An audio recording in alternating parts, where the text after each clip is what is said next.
আমার হাজবেন্ডের কর্মসূত্রে আমি তার সাথে এসেছি কোয়ার্টারে। আর কোয়ার্টারে যেহেতু আমরা দুজনাই থাকি, এখানে সেরকম বাড়ির কেউ নেই, আর দুজনাই রয়েছি, দুজনার পছন্দই ভিন্ন ভিন্ন।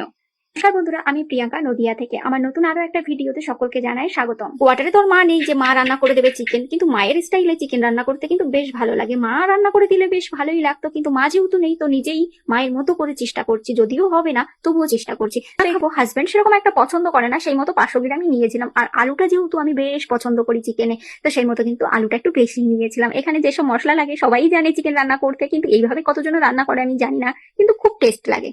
আমার যখন বিয়ে হয় তখন রান্না বান্না তো সেরকম কিছুই করতে পারতাম না, তো এখন সবকিছুই শিখে গেছি। আর মাংসটা কিন্তু আমি হালকা আঁচে রেখে ঢেকে দিয়ে রান্না করছি। এই সোশ্যাল মিডিয়াতে যারা কাজ করে প্রত্যেকটা মানুষের স্বপ্ন আছে বলেই এই সোশ্যাল মিডিয়াতে ভিডিও করে। হয়তো তারা অন্য কোনো কাজ করতে পারেনি বা পায়নি বা করতে চায়নি, হয়তো তাদের পছন্দ এই সোশ্যাল মিডিয়াটা। আমার ক্ষেত্রেও ব্যতিক্রম কিছু নয়, আমার এই সোশ্যাল মিডিয়াটা খুব পছন্দ, তাই আমি ভিডিও বানাই। আমার 3টে অ্যাকাউন্ট রয়েছে, তো আমার পাশে একটু থেকো বন্ধুরা, অবশ্যই তোমরা পাশে থাকলে স্বপ্ন পূরণ সম্ভব হবে।